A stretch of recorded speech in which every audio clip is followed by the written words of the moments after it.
My name is Virginia May Holbrook. I am 98 years old. I was born in 1927 in a farmhouse in rural Kentucky that did not have indoor plumbing until I was 11 years old.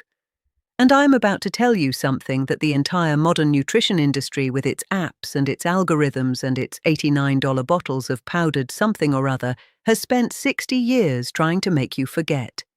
If you were born before 1950, you are not the same person nutritionally as someone born in 1975. You are not the same person as someone born in 1985. Your body was built in a different world, on different food, with different expectations of what nourishment was supposed to look like. And the advice that gets handed to seniors in a 15-minute doctor's appointment, the advice pulled from guidelines written primarily from studies on younger populations, is in many cases exactly wrong for a body that has been alive as long as yours has. I have buried 4 doctors. I want to be clear that I am not proud of that fact. I am simply reporting it. They were educated people. They were trying to help. Every single one of them told me something about food that I nodded at politely and then went home and ignored. And I am standing here at 98, cooking my own meals and keeping my own garden and driving myself to church on Sunday mornings, while their advice is filed somewhere in a drawer I have not opened in years. I am going to tell you the 4 foods that I believe people born before 1950 need to be eating every single day. Not the 4 foods the wellness industry wants to sell you. Not the 4 foods that trend on health websites written by people who have not yet lived long enough to have an opinion worth trusting on the subject of longevity. The 4 foods I arrived at across nearly a century of paying close attention to my own body and the bodies of everyone around me who aged well or aged badly, and noticing the difference between the ones who made it and the ones who didn't. But before I give you the list, I need to tell you why people born before 1950 are in a category of their own, because once you understand this, everything else will make sense. Those of us born before 1950 grew up eating a fundamentally different food supply than anything that exists today. The bread we ate as children was made from whole grain flour that had been milled without removing the germ and the bran where the nutrients live. The vegetables we ate came from soil that had not yet been exhausted by decades of industrial agriculture and stripped of the minerals that soil needs to pass nutrition into the food that grows in it.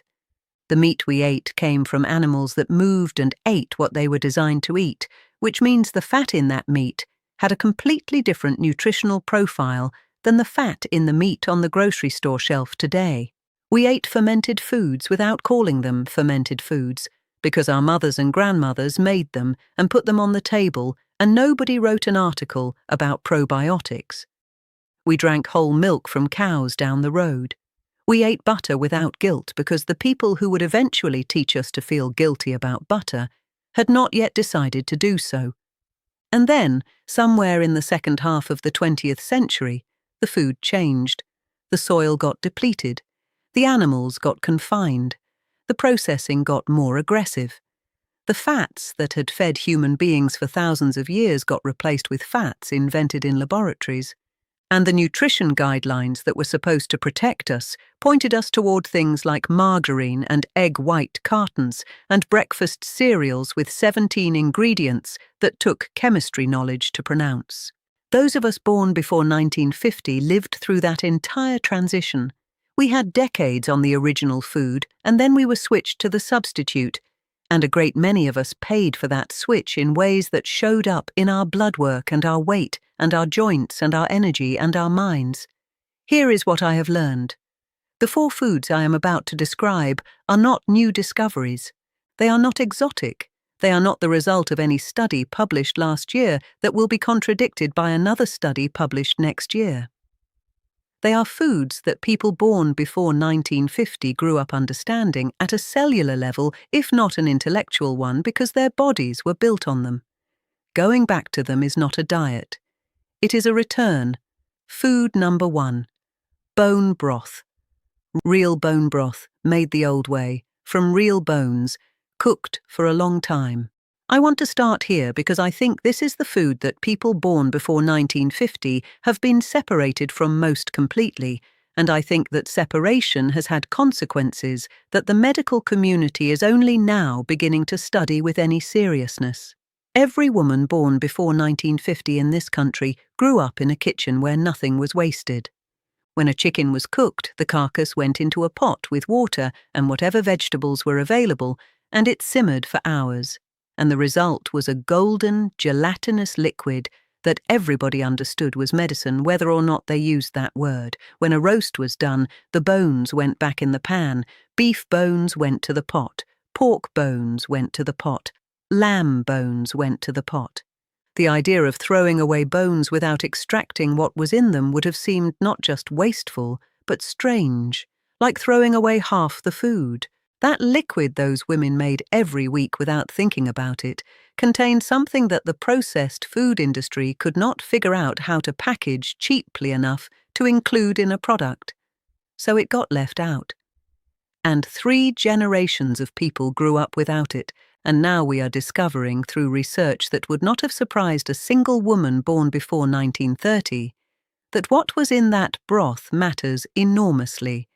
The long, slow cooking of bones in water with a splash of acid, which is why traditional broth recipes often include tomato or vinegar, extracts collagen and gelatin and glycine and proline and hydroxyproline, and a catalogue of other compounds from the connective tissue inside and around the bone.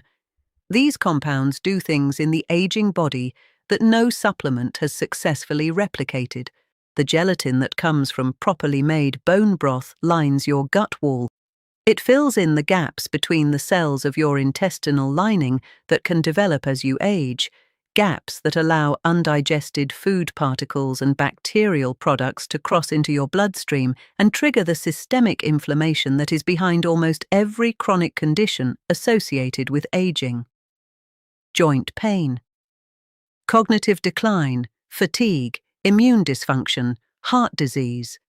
The research connecting gut permeability to all of these conditions is accumulating so fast that the gastroenterology journals can barely keep up. The glycine in bone broth is used by your liver for detoxification. It is a building block for glutathione, which is your body's primary internal antioxidant and which production declines dramatically after the age of 60.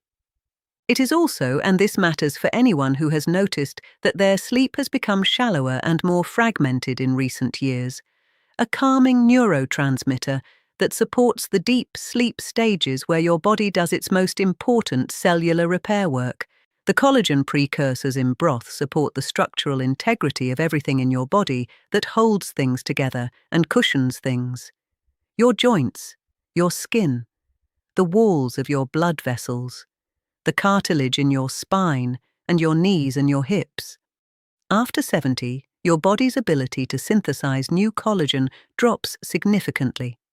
Providing it with the precursor materials in a bioavailable form, which is what long-cooked bone broth does, supports the maintenance of these structures in a way that a collagen supplement in a capsule, processed at high temperature and then compressed with fillers, simply does not match. I make a pot of bone broth every Sunday. I use whatever bones I have collected during the week from cooking, supplemented by beef knuckles and chicken backs that I buy specifically for the purpose. I cover them with cold water, add 2 tablespoons of apple cider vinegar to draw the minerals from the bone, bring it slowly to a simmer, and leave it on the lowest possible heat for a minimum of 12 hours, sometimes 24. The longer it goes, the more it extracts. When it cools, it should set up like jello. If it pours like water when it is cold, it has not cooked long enough. I drink a mug of it every morning before breakfast and another in the early evening. Just warm broth with a little salt. The way my grandmother served it to me when I was sick as a child, the way I served it to my own children, and the way their grandmothers had served it before any of us were born. It is not expensive. It is not complicated. It is what we always did before we got talked out of it. Food number 2. Beef liver. 1 serving twice a week minimum. I know exactly what your face just did. I know because my grandchildren make the same face. And I am telling you that the face is the result of 60 years of food marketing convincing people born after 1950 that organ meat was something poor people ate before they could afford something better. That is not history. That is advertising. And it has cost a great many people born before 1950 the most nutrient-dense food that has ever existed on this planet. Beef liver is not a good source of vitamins and minerals. It is an extraordinary source in concentrations that no other food comes close to. 4 ounces of beef liver contains more vitamin B12 than you could get from eating 14 eggs, more folate than a pound of spinach, more vitamin A than any plant food you will ever find, in the preformed version that your aging digestive system can actually use without having to convert it first. More copper than almost anything else in the food supply, iron in a form called heme-iron that your body absorbs at a rate of 15 to 35% compared to the 2 to 8% absorption rate of the iron in plant foods. For people born before 1950, these nutrients are not academic. They are urgent. B12 deficiency is epidemic in adults over 70. Your stomach lining produces less of a protein called intrinsic factor as you age, and without intrinsic factor, you cannot absorb B12 from most food sources efficiently. The consequences of B12 deficiency at our age are not mild. Neurological decline, memory loss, fatigue so profound it is mistaken for depression, weakness in the legs, balance problems. Many of these symptoms are being attributed to aging itself in seniors who are actually experiencing B12 deficiency that is entirely correctable through food. Liver provides B12 in concentrations high enough that even the reduced absorption capacity of an aging digestive system gets an adequate supply. 2 servings a week of liver maintains B12 levels in elderly adults better than any food I know of, and better than most supplements because the B12 in liver comes packaged with the cofactors and companion nutrients that support its absorption in ways that an isolated supplement cannot replicate. Vitamin A from liver supports immune function in the aging body in ways that are critically important. Your thymus, the gland that trains your immune cells, shrinks with age. Your immune surveillance, the process by which your body identifies and destroys abnormal cells, becomes less efficient. Adequate vitamin A is one of the nutritional requirements for maintaining whatever immune competence you still have. Deficiency accelerates immune aging. Liver is the most reliable way to ensure you are not deficient. I cook liver simply because complicated preparations of liver are how people ruin liver.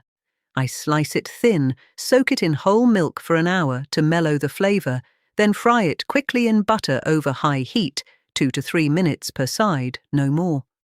The inside should still be slightly pink. Overcooked liver has the texture of something you would use to resole a shoe and deserves every complaint it has ever received. Properly cooked liver is something else entirely. Add sliced onions that have been slow-cooked in butter until they are golden and sweet, and you have a meal that your grandmother would have recognized as serious nourishment. Because it is. Twice a week, that is all. You do not need it every day. The fat-soluble vitamins in liver accumulate, and twice weekly provides what the body needs without providing more than it can handle. Food number 3, full-fat fermented dairy. Specifically, yogurt or kefir made from whole milk with live active cultures, or aged cheese made from whole milk. Every single day. I want to address something directly before I explain why this matters. People born before 1950 have been subjected to 40 years of increasingly aggressive messaging that dairy fat is dangerous, that the saturated fat in whole milk yogurt and real cheese will clog their arteries and give them heart disease, and that the responsible choice is the low-fat version. This messaging has been so consistent and so authoritative sounding that many seniors have been eating the low-fat version for decades and feeling virtuous about it. Here is what the low-fat dairy processing actually does. It takes out the fat. And with the fat, it takes out the fat-soluble vitamins, primarily vitamins A, D, E, and K, too, that live in the fat and that your aging body needs urgently. Then, in many cases, it adds back sugars or thickeners or other additives to make the resulting product palatable. Because dairy fat is what makes dairy taste like dairy. And without it, you are left with something that requires adjustment. The low-fat yogurt that has been sitting in your refrigerator as a responsible health choice may have more sugar in it than the ice cream you have been avoiding. The full-fat fermented dairy I am describing has none of these problems. The live cultures in properly made yogurt and kefir, strains of lactobacillus and bifidobacterium and others that survive pasteurization only if the cultures are added after the heating process, are the same strains that your grandmother was consuming in her clabbered milk and her homemade yogurt and her cultured butter. The same strains that kept her gut microbiome diverse and her immune system functional into old age. For people born before 1950, the gut microbiome has taken significant damage over the years from antibiotics, from the processed food transition I described, from the stress of long lives that contained plenty to be stressed about. Rebuilding and maintaining microbial diversity at this stage of life requires a consistent daily supply of live cultures in a form that survives the digestive process and reaches the colon where the work happens. Fermented dairy does this in a way that supplement capsules of freeze-dried bacteria do so much less reliably because the protein and fat matrix of the dairy product protects the bacteria through the acid environment of the stomach far better than a gelatin capsule does. The K2 in full-fat dairy from grass-fed animals is a nutrient that most people born before 1950 have never heard of, because it was not identified as nutritionally significant until relatively recently. K2 is the nutrient that tells calcium to go into your bones and stay out of your arteries. Most seniors are getting plenty of calcium and not enough K2 to direct it properly, which is part of the mechanism behind both osteoporosis and arterial calcification occurring simultaneously in the same aging body. Full-fat dairy from animals that eat grass is one of the best dietary sources of K2 in a form your body can use. I eat a cup of full-fat plain yogurt with live cultures every morning with my breakfast. Not the sweetened kind, not the flavored kind. Plain, whole milk yogurt with nothing added because I can add what I want to add, and what I want is not high-fructose corn syrup. I add a spoonful of raw honey when I want sweetness, and I want sweetness about half the time. The other half, I eat it plain with whatever fruit my garden or the market has provided. I also eat aged cheese, a small amount, with my evening meal, because aged cheese provides K2 in the most concentrated form available in food, and because I have been eating cheese since I was old enough to hold a piece of it, and I see no compelling reason to stop at 98. Food number 4. Lard. Cooked in it specifically, rather than in any of the alternatives that replaced it over the last 70 years. I told you this list would make the nutrition industry uncomfortable, and here is the part where it becomes most uncomfortable. People born before 1950 grew up cooking in lard, rendered pork fat.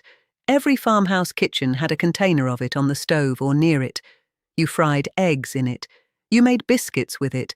You rendered it from the fat of hogs butchered in the fall, and it lasted through the winter in a cool place, and it made everything it touched taste like food is supposed to taste.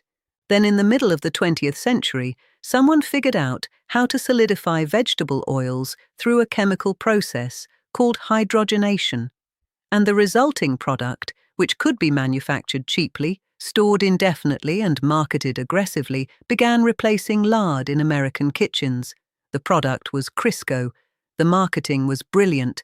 The health consequences we now understand were catastrophic. Hydrogenated vegetable oils contain trans fats. Trans fats are artificial fats that your body has no evolutionary experience with and does not know what to do with. They insert themselves into cell membranes where natural fats belong and disrupt the function of every cell they infiltrate. They elevate inflammation. They damage the endothelial cells that line your blood vessels. The same scientific consensus that once promoted these products as heart-healthy alternatives to saturated animal fats now agrees, without significant dissent, that they were responsible for hundreds of thousands of cardiovascular deaths during the decades they dominated the food supply. The trans fat problem has been largely addressed in manufactured products by regulatory action. But what replaced hydrogenated oils in most home kitchens was refined seed oils, corn oil, soybean oil, canola oil, sunflower oil, processed at high temperatures with chemical solvents to extract and then deodorize a product that would otherwise smell rancid because of how it has been treated. These oils are high in omega-6 fatty acids, and when consumed in the ratios that most Americans consume them, they drive the chronic inflammatory state that sits underneath virtually every chronic disease of aging. Lard, by contrast, is primarily monounsaturated fat, the same family as olive oil. It is stable at high cooking temperatures, which means it does not oxidize and produce inflammatory compounds when you fry something in it, which refined seed oils do. It contains no trans fats, it contains no chemical residue from industrial processing. It is, in terms of what happens to it when it gets hot, one of the safest cooking fats available. And for people born before 1950, there is something else. You were built on this fat. Your cells in their early formation were built from the fat your mother ate and that you ate as a child. That fat was lard and butter and the fat in whole milk and the marbled fat in the meat that came from animals that moved and ate real food. Your cellular machinery is not a mystery. It has been working for nearly a century. The question is what you are currently giving it to work with. I cook with lard that I render myself from pork fatback when I can get it and purchase from a local butcher when I cannot get it. It is pale and clean-smelling and solid at room temperature. I fry my eggs in it every morning, the way my mother fried hers, in a cast-iron pan that has been in this kitchen for 60 years. I use it for biscuits twice a week. I use it for anything that needs high heat and a neutral fat that will not smoke and splatter and fill my kitchen with the acrid smell that tells you a fat is breaking down into things you do not want to eat. It costs less than olive oil. It lasts longer than butter at room temperature. And it produces food that tastes the way food tasted when you were a child, which is not an accident, because food tasted that way when we were children, because it was made with real ingredients that had not been subjected to processes designed to make them cheap rather than nourishing. Now, I told you at the beginning that I was going to be honest with you, and honest means telling you the part that goes beyond the food list. I have known people who ate correctly their whole lives and still went too early.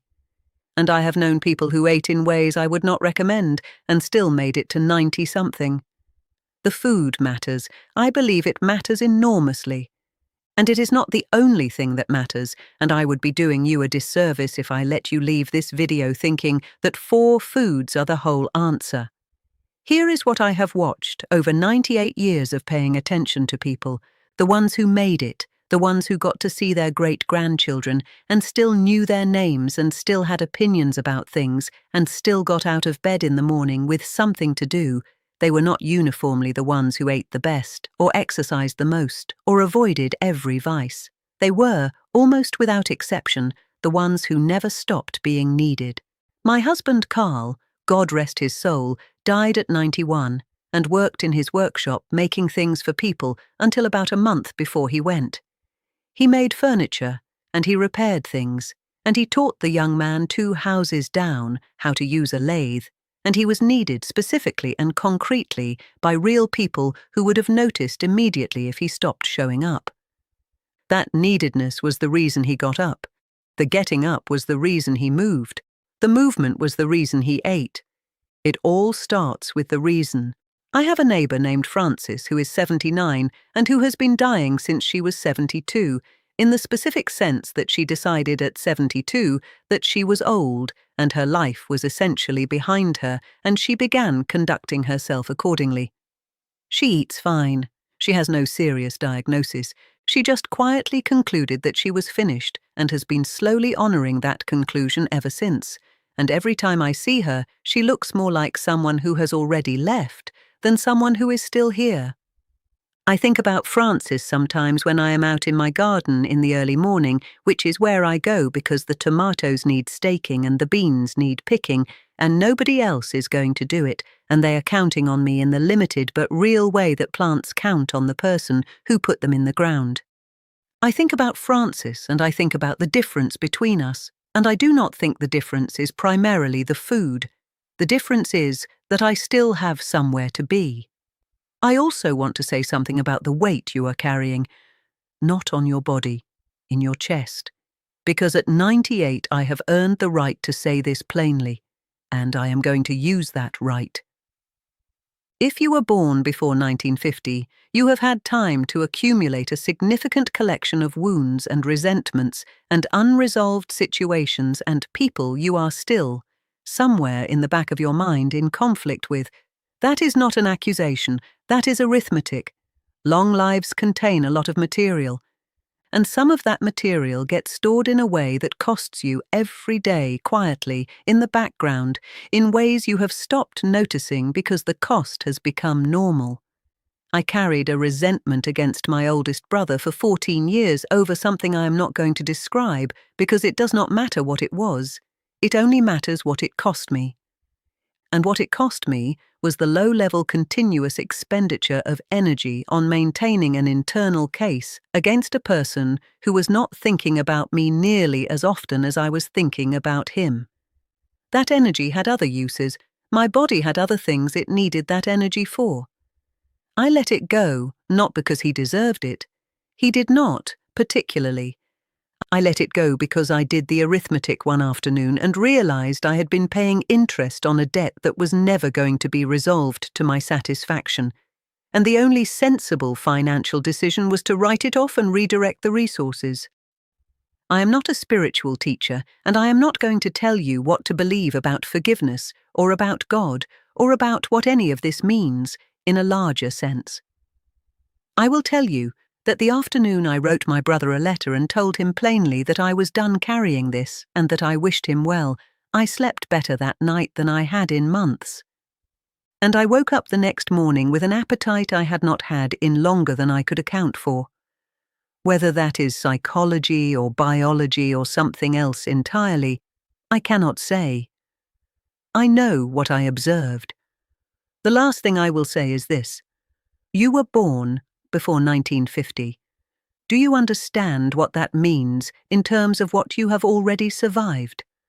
You have already been through more change and difficulty and loss and adaptation than any generation in human history, and you are still here. You are watching this video. Something in you is still paying attention, still curious, still looking for information, still planning to do something with it. Do not let the people who write the guidelines for aging tell you what that means. The guidelines were not written about you.